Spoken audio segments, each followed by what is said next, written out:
नमस्कार दोस्तों, एक बार फिर से आपका unique all in one classes में हार्दिक स्वागत और अभिनंदन है।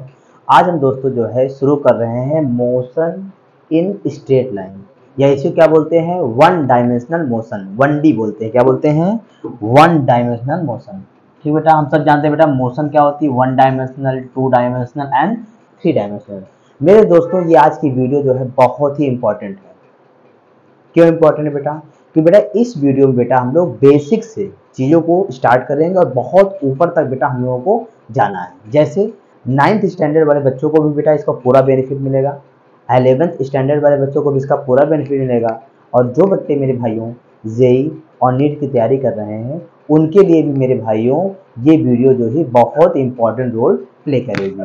हम बेटा क्या करेंगे, 3 से 4 वीडियो में बेटा पूरे मोशन को क्या करेंगे, 0 टू टॉप तक जो है ले जाएंगे। ठीक है, तो ठीक है दोस्तों, तो 3-4 पार्ट के साथ जब आप प्रॉपरली बने रहोगे मेरे भाइयों, तब जो है आपको क्या मिलेगा, इसका बेनिफिट मिलेगा। ठीक मेरे भाइयों, तो सबसे पहले बेटा हम लोग बात करते हैं व्हाट इज मोशन की। देखो मेरे भाइयों, जब भी किसी ऑब्जेक्ट की पोजीशन टाइम के रिस्पेक्ट में क्या होती है, लगातार क्या होती है, चेंज होती है। क्या होती है मेरे भाइयों? चेंज होती है। तो इसको हम लोग क्या बोलते हैं, मोशन। क्या बोलते हैं इसको मेरे भाइयों? मोशन। तो बेटा हम लोग पहले मोशन की लिखते हैं डेफिनेशन। क्या लिखते हैं मेरे भाइयों? Definition. When position of object changes continuously with time with reference to observer. कहने मतलब बेटा अगर ऑब्जर्वर नहीं होगा तो आप मोशन को डिफाइन नहीं कर सकते। ऑब्जर्वर मतलब कोई फिक्स पॉइंट जो बेटा मोशन को ऑब्जर्व करे। क्या करे? ऑब्जर्व करे। उसके रिस्पेक्ट में अगर किसी ऑब्जेक्ट की पोजीशन समय के साथ लगातार क्या हो रही है, चेंज हो रही है, तो हम बोलेंगे वो ऑब्जेक्ट किसमें मेरे भाइयों? मोशन में है। ठीक मेरे भाइयों, वन डायमेंशनल मोशन का मतलब क्या होता है? अभी तो हमने जाना motion, what is meaning of one dimensional motion. तो मेरे भाइयों one dimensional motion, 1D motion बोलेंगे। क्या बोलेंगे मेरे भाई? उसमें क्या होगा, एक सिंगल प्लेन में मोशन होगा। एक सिंगल प्लेन का मतलब बेटा हम सब जानते हैं बेटा क्या होते हैं, 3 प्लेन होते हैं। एक को क्या बोलते हैं, एक्स, एक को वाई, और एक को बेटा क्या बोलते हैं, जेड। ओके, तो अगर बेटा किसी एक ही प्लेन में मोशन हो रही है, ठीक है, तो आप उसको बोलोगे वन डायमेंशनल मोशन। क्या बोलोगे? वन डायमेंशनल मोशन, या इसी को बोलते हैं स्ट्रेट लाइन मोशन। ठीक मेरे भाइयों, ठीक है। इसके बाद जो है हम लोग बात करते हैं फिजिकल क्वांटिटीज के बारे में। किसके बारे में बात करते हैं मेरे भाइयों? फिजिकल क्वांटिटीज के बारे में। तो देखो मेरे भाइयों, जो है मार्केट में जो है 2 तरह की फिजिकल क्वांटिटीज होती हैं। एक ऐसी क्वांटिटी मेरे भाइयों, ठीक है, एक को बोलते हैं स्केलर क्वांटिटी और एक को बोलते हैं वेक्टर क्वांटिटी। ध्यान समझना मेरे भाइयों, स्केलर क्वांटिटी क्या होती है? ऐसी क्वांटिटी होती है जिसको रिप्रेजेंट करने के लिए केवल और केवल जो है मैग्नीट्यूड की रिक्वायरमेंट होती है, और उसको डिफाइन करने के लिए किसी भी पार्टिकुलर डायरेक्शन की रिक्वायरमेंट नहीं होती। जैसे एग्जांपल बेटा, मेरे पास ये मार्कर है, इस मार्कर का जो भी मास होगा, ठीक है, वो बेटा अगर मैं आगे जाऊंगा तब भी वही मास, पीछे आऊंगा तब भी वही मास, लेफ्ट जाऊंगा तब भी वही मास, राइट जाऊंगा तब भी वही मास। कहने मतलब इसका मास केवल किस पे डिपेंड कर रहा है? मैग्नीट्यूड पे, ना कि किसी स्पेसिफाइड डायरेक्शन पे। तो मास क्या हो गया? Scalar quantity. इसी प्रकार अगर बात करूं टाइम की, तो बेटा टाइम जो है, वॉच को आप किसी भी जो है चारों वॉल्स में कहीं भी लगाओगे वो सेम टाइम बताएगी। इसका मतलब टाइम की भी अपनी कोई डायरेक्शन नहीं है। तो इसका मतलब हमने क्या सीखा कि कोई भी फिजिकल क्वांटिटी जिसको रिप्रेजेंट करने के लिए केवल मैग्नीट्यूड की रिक्वायरमेंट होती है और किसी स्पेसिफाइड डायरेक्शन की रिक्वायरमेंट नहीं होती, उसको हम लोग बोलते हैं स्केलर क्वांटिटी। ठीक मेरे भाइयों, उसके बाद हम लोग बात करते हैं वेक्टर क्वांटिटी की। देखो मेरे दोस्तों, वेक्टर क्वांटिटी क्या होती है, ध्यान समझना बेटा। ऐसी क्वांटिटी जिसको रिप्रेजेंट करने के लिए मैग्नीट्यूड के साथ साथ डायरेक्शन की भी रिक्वायरमेंट होती है।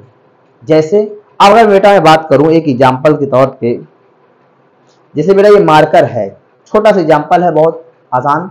अगर बेटा मुझे इस मार्कर को जो है ऊपर की ओर उठाना है और मैं ऊपर से नीचे की ओर फोर्स लगाऊंगा, ये मार्कर क्या कभी उठेगा? आप बोलोगे नहीं। लेकिन नीचे से जरा सा फोर्स आप ऊपर की ओर लगाओगे, ये मार्कर क्या हो जाएगा?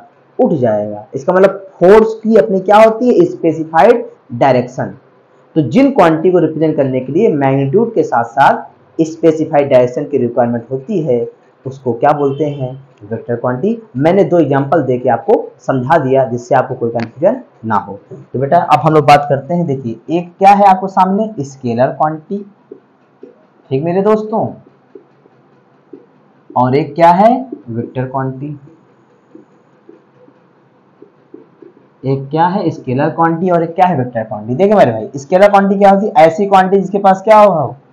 केवल मैग्नीट्यूड हो बट नो डायरेक्शन, मतलब इसके पास कोई अपनी डायरेक्शन नहीं होगी। बेटा डायरेक्शन ना होने का एक मतलब और होता है कि ये हर डायरेक्शन में क्या होगी? पॉजिटिव होगी। क्या होगी भाई? अपनी कोई डायरेक्शन नहीं है, मतलब कहीं भी जाएगा क्या होगा? ऐड होगा। क्या होगा? ऐड होगा। तो आप लिखोगे, जैसे मान लीजिए ये राइट साइड भी पॉजिटिव तो लेफ्ट भी पॉजिटिव, ऊपर पॉजिटिव तो नीचे भी क्या होगा? पॉजिटिव। तो इसके पास अपनी कोई डायरेक्शन नहीं है। अगर एग्जाम्पल की बात करते हैं बेटा, तो एक दो एग्जाम्पल, जैसे मास हो गया, टाइम हो गया, डिस्टेंस हो गया, ठीक मेरे भाइयों, स्पीड हो गया एंड वर्क हो गया। वर्क भी आप मान सकते हो बेटा, अगर जो है जैसे मान लीजिए जो है आप जो है 5 किलो का वजन अपने सर पे रख के जा रहे हो, चाहे आगे जाओ चाहे पीछे जाओ, जितना वर्क आप आगे जाने में करोगे उतना ही क्या करोगे? पीछे जाने में करोगे। मतलब इसमें भी क्या होगी? कोई स्पेसिफाइड डायरेक्शन नहीं है। तो कुल मिला के ये भी क्या हो जाएगा? Scalar quantity. वेक्टर क्या होता है बेटा? ऐसी क्वांटिटी जिसके पास मैग्नीट्यूड तो है ही है, साथ में क्या है बेटा? स्पेसिफिक डायरेक्शन है। क्या है मेरे भाइयों? आप बोलोगे सर क्या है? Specific direction. ठीक है, चलिए ये हो गया। तो इसका मतलब बेटा स्पेसिफिक डायरेक्शन मतलब ये होता है कि अगर एक साइड क्या है? पॉजिटिव है तो अपोजिट क्या हो जाएगा? निगेटिव। अगर ऊपर पॉजिटिव है तो नीचे क्या हो जाएगा? निगेटिव। ये होता है स्पेसिफाइड डायरेक्शन का मतलब। इसके एग्जांपल से बेटा आप बात करोगे, डिस्प्लेसमेंट हो गया मेरे भाइयों, अभी जस्ट हम लोग आगे बात करने वाले हैं। डिस्प्लेसमेंट हो गया, वेलोसिटी हो गया, एक्सेलरेशन हो जाएगा, फोर्स हो जाएगा एंड आप बोलोगे मोमेंटम। क्या बोलोगे मेरे भाइयों? ठीक है, एनी डाउट? ठीक मेरे भाइयों, तो अब जो है हम लोग शुरू करते हैं डिस्टेंस एंड डिस्प्लेसमेंट। और आप देखोगे डिस्टेंस एंड डिस्प्लेसमेंट बेटा हम लोग क्या करेंगे? जीरो से क्वेश्चन को उठाएंगे और बहुत वैरायटी ऑफ क्वेश्चन हम लोग बात करेंगे। ठीक मेरे भाइयों, अब हम लोग बात करते हैं डिस्टेंस एंड डिस्प्लेसमेंट को।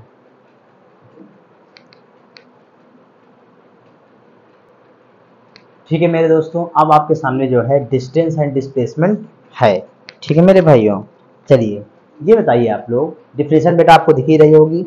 बेटा मेन रोल जो होता है वो डिफिनेशन तब समझ में आती है बेटा जब हम लोग डिस्टेंस और डिस्प्लेसमेंट के क्वेश्चन लगाते हैं, तो जो डिफिनेशन होती है हमारे माइंड को क्या करती है? मेकअप करती है। ऐसे डिफिनेशन हम पढ़ लेंगे, क्वेश्चन नहीं लगा पाएंगे। क्वेश्चन लगाने के बाद जो है डिफिनेशन क्या होती है? सेटिस्फाई होती है। हाँ, लगता है कि अच्छा ये डिस्टेंस होता है और ये क्या होता है? डिस्प्लेसमेंट। तो बेटा ये क्या होता है? Actual path covered by moving particle. कहने मतलब बेटा जो डिस्टेंस होता है वो किस पे डिपेंड कर रहा है? पाथ पे। जो भी रास्ता बेटा जो है पार्टिकल को क्या करेगा? ऑब्टेन करेगा, उसी की टोटल लेंथ क्या कहलाएगी? डिस्टेंस। लेकिन मेरे भाइयों डिस्प्लेसमेंट क्या होता है? ये पाथ पे डिपेंड नहीं करता बेटा। ये होता है आपने मोशन जहां से स्टार्ट किया और जहां से फिनिश कर दिया, उसके बीच की जो शॉर्टेज डिस्टेंस होती है वही होता है डिस्प्लेसमेंट। कहने मतलब इसको रास्ते से कोई मतलब नहीं है, इसको मतलब है आपने मोशन स्टार्ट कहां से किया और फिनिश कहां से किया। और जैसा कि हम जानते हैं डिस्टेंस स्केलर क्वांटिटी होती है, डिस्प्लेसमेंट वेक्टर क्वांटिटी होती है। ठीक है मेरे भाइयों, और याद रखना मैंने कहा डिस्टेंस स्केलर क्वांटिटी है तो कभी क्या होगी? ना निगेटिव नहीं होगी, हमेशा क्या होगी? पॉजिटिव होगी। तो डिस्टेंस बेटा हमेशा पॉजिटिव होगी और कभी भी जीरो नहीं हो सकती। मूविंग पार्टिकल के लिए डिस्टेंस कभी जीरो नहीं हो सकती। लेकिन मेरे दोस्तों डिस्प्लेसमेंट पॉजिटिव भी हो सकता है, निगेटिव भी हो सकता है और जीरो भी हो सकता है। कब पॉजिटिव होगा, कब निगेटिव होगा, कब जीरो होगा, ये हम लोग अभी क्वेश्चन के माध्यम से एक ही क्वेश्चन पे देख लेंगे। ठीक मेरे भाइयों, उसके बाद हम लोग क्या लिखे हैं? Distance is always greater than और इक्वल टू डिस्प्लेसमेंट। कहने मतलब डिस्टेंस बेटा या तो हमेशा डिस्प्लेसमेंट से ज्यादा होगी या क्या होगी? इक्वल होगी। क्या होगी मेरे भाइयों? इक्वल होगी। इसका मतलब जो डिस्प्लेसमेंट होगा वो हमेशा क्या होगा, डिस्टेंस से या तो कम होगा या तो क्या होगा, बराबर। तो बताओ मेरे दोस्तों, कमेंट करो कब जो है डिस्टेंस और डिस्प्लेसमेंट इक्वल होगा, कमेंट करो सभी लोग।